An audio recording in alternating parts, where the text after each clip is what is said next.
जय हिंद मेरे प्यारे बच्चों, Pradeep ji STD YouTube channel पर आप सभी का स्वागत है। तो बच्चों, आज के इस क्लास में हम लोग समझेंगे क्लास 10 के अध्याय 1 का प्रश्नावली 1.1 का सवाल। ठीक है, तो आइए हम लोग समझते हैं और सवाल को हल करते हैं। तो सबसे 1 नंबर में देखना है कि सवाल क्या बोल रहा है। तो ये क्या बोल रहा है कि निम्नलिखित संख्याओं का एचसीएफ ज्ञात करने के लिए यूक्लिड विभाजन एल्गोरिथम का प्रयोग कीजिए। किसका प्रयोग करने के लिए बोल रहा है? यूक्लिड विभाजन एल्गोरिथम का प्रयोग करने के लिए। ठीक है, तो आइए हम लोग समझते हैं किस तरह इसको हल करेंगे। तो ये 1 नंबर सवाल भी दिया गया है कि 135 और 225 का, तो इसको हम कैसे हल करेंगे। तो अब हम लोग हल करते हैं।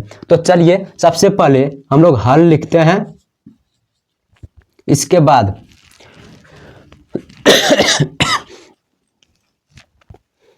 इतना तक समझ में आ गया होगा सबको। तो चलिए हम लोग हल करते हैं। ठीक है, हल लिखें, ठीक, बराबर का चिन्ह दिए। अब देखो इसका क्या बोल रहा है, 135 और 225, 135 और 225, 135 और 225 का क्या बोल रहा है कि एचसीएफ निकलना है।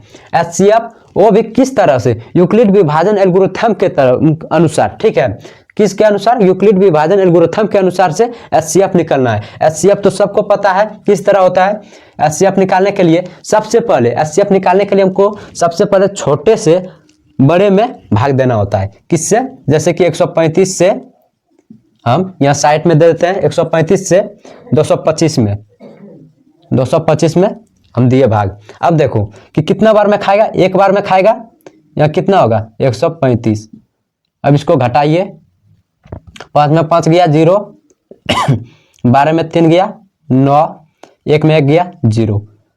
अब देखो यहाँ अब 90 हो गया। अब इसको क्या करना है कि 135 यहाँ लिखना है, अब 135 में भाग देना है। 90 दूना 180 हो जाता है, तो एक बार में क्या आएंगे 90, कितना? 90। अब इसको घटाओ फटाफट, 5 में 0 गया 5, 13 में 9 गया 4, कितना आएगा? 4। अब ये वाला 90 को यहाँ लिखना है। अब 90 में भाग देना है 45 से। अब इसको 2 बार में, कितना बार में? 2 बार में 90, 45 दूना 90, 0 0।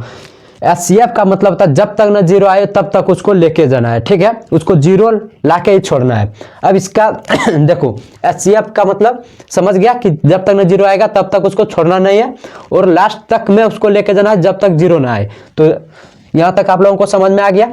अब देखो अब इसका एचसीएफ क्या आ गया, इसके अनुसार एचसीएफ इसका कितना आ गया? 45। लेकिन इसको लेके अभी नहीं चलना है, चलना हमको किसको? यहां तो हम निकाल लिए किसके अनुसार? एचसीएफ के अनुसार हम निकाल लिए, लेकिन ये क्या बोल रहा है कि यूक्लिड विभाजन एल्गोरिथम का प्रयोग कीजिए। तो हम साइड में एचसीएफ निकाल लिए। अब यहां देखते हैं, यहां सबसे पहले लिखना है यूक्लिड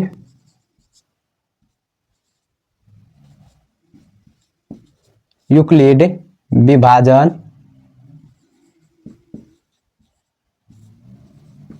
परिमेय से। ठीक, यूक्लिड विभाजन परिमेय से हो गया। अब देखो इसका सूत्र होता है एक ठो, A बराबर बी क्यू प्लस आर। ये हो गया, ये सूत्र होता है, ये याद कर लेना। क्या करना है? ये सूत्र होता है, याद कर लेना है। यूक्लिड विभाजन परिमेय बराबर सूत्र होता है A बराबर बी क्यू प्लस आर। अब देखो अब यहाँ आपको मानना है, क्या मानना है कि इसको A मानना है, इसको B मानना है, और इसको Q मानना है, और इसको R मानना है। ठीक है, तो चलिए हम इसको फटाफट लिखते हैं। अब इसको A B Q R क्यों माने कि भाग में आप लोगों को पता होगा कि ये क्या होता है? भाज्य, और ये भाजक, और ये भागफल, और ये शेषफल। उसी के आधार पर इसको A मानता है, इसको B, और इसको Q, इसको R। तो ये देखिए A कितना है मेरा? 225, 225 यहाँ लिखे, 225 बराबर B कितना है? 135, 135 लिखे यहाँ पे। और Q कितना है? यहाँ कुछ नहीं तो यहाँ गुना है, यहाँ B और Q के बीच में कुछ नहीं तो यहाँ गुना है। अब देखो यहाँ गुना का चिन्ह दिया, B का मान बैठाए और Q का मान बैठाओ। Q का मान 1 है। अब R का मान बैठाओ, यहाँ प्लस है तो प्लस देखे, R का मान कितना है? 90। ये क्या हो गया? सरण 1 हो गया। क्या हुआ? सरण 1 हुआ, सरण 1 हुआ। ठीक, अब ये देखो ये क्या हुआ? सरण 1 हुआ। अब फिर यहाँ देखो सरण 2 में क्या बोल रहा है? फिर इसको A मानना है, इसको B मानना है, इसको Q मानना है, और इसको R मानना है। सरण 2,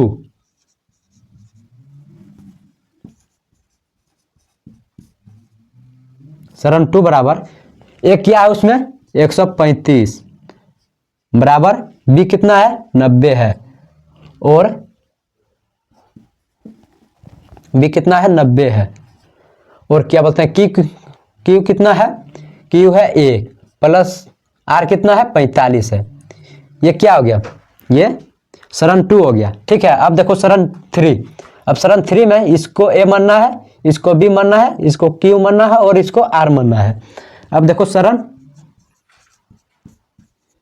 3 में ए कितना है 90 है, 90 बराबर बी कितना है 45 है, और गुना क्यू कितना है 2 है, प्लस आर कितना है 0 है।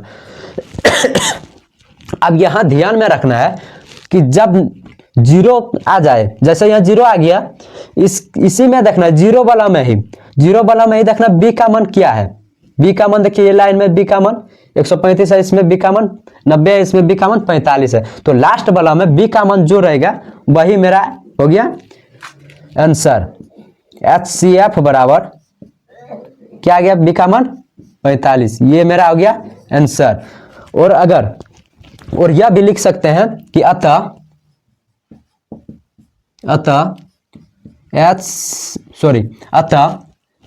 135 और 225 का HCF बराबर 45, कितना आया 45, ये आंसर आ गया। तो बताइए आप लोगों को यह वीडियो कैसा लगा, और यह सवाल आप लोग समझे या नहीं समझे, आप लोग कमेंट में जरूर बताइएगा, और नहीं समझे होंगे तो आप लोग जरूर बताइएगा, क्योंकि इसके ऊपर हम फिर एक डिटेल से और इससे अच्छा तरीका से बताने का प्रयास करेंगे और आप लोगों को समझाने का प्रयास करेंगे। तो आप लोग कमेंट में बताना बिल्कुल ही नहीं भूलिएगा।